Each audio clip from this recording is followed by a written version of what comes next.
Halo, Assalamualaikum warahmatullahi wabarakatuh. Saya Tanti Nur Awalia dari kelas 3A dengan NIM 218411033. Di sini saya akan melanjutkan Rebusat. Apa itu Rebusat? Review buku bareng Tanti. Ini tuh tugas dari mata kuliah literasi di sekolah dasar yang diampu oleh Bapak dosen Bapak Widi Sukmanugraha. Oke, kalian selamat menonton. Bye.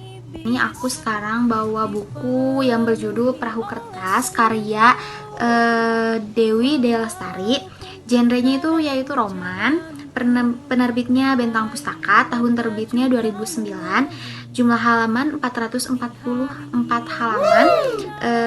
Jadi Nah, buku Perahu Kertas di sini menceritakan tentang Kugi, seorang gadis yang gemas berhayal dan menulis dongeng.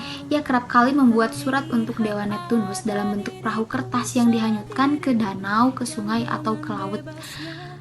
Kecintaan Kugi terhadap dunia sastra membuatnya menempuh pendidikan sastra di sebuah universitas di Bandung. Sementara itu, Kenan adalah seorang pria yang gemar melukis. Setelah singgah di Amsterdam bersama sang nenek. Kenan akhirnya kembali ke Indonesia dan mengenyam pendidikan di kota Bandung. Jadi Kugi sama Kenan itu kuliahnya sama-sama di Bandung. Kenan sebenarnya bercita-cita untuk menjadi seorang pelukis, tapi karena dorongan dari sang orang tua, dari sang ayah, Kenan masuk ke jurusan ekonomi, fakultas ekonomi. Sahabat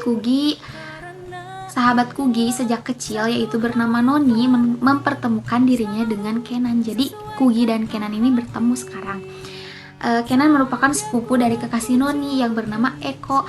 Keempatnya bersahabat hingga akhirnya Kugi dan Kenan memiliki rasa satu sama lain. Cinlok ya.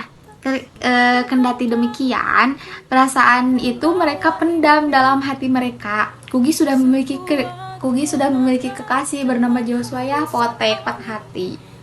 Sedangkan Kenan dijodohkan dengan sepupu Noni yang bernama Wanda. Hubungan Kugi dan Kenan makin merenggang setelah Kenan berpacaran dengan Wanda. Suatu saat Kenan mengalami masalah sehingga ia harus mengakhiri hubungannya dengan Wanda. Bakalan jadian gak ya mereka berdua?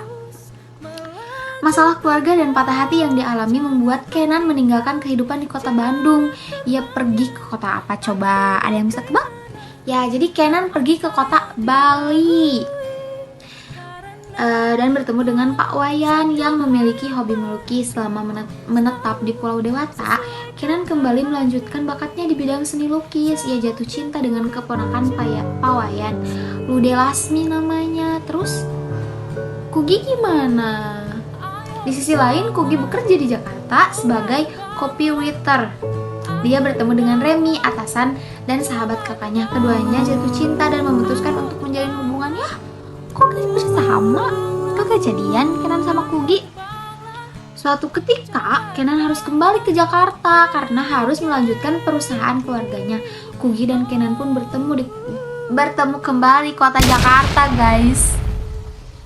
Nah, jadi itu cerita atau review buku dari saya, yaitu pada judul buku Perahu Kertas. Jadi teman-teman semua, perahu kertas di sini ada dua, yaitu yang saya baca itu perahu kertas yang satu. Nanti minggu selanjutnya saya akan membaca perahu kertas yang kedua, biar kalian nggak penasaran akhir atau ending dari dari Kugi sama Kenan ini apa sih.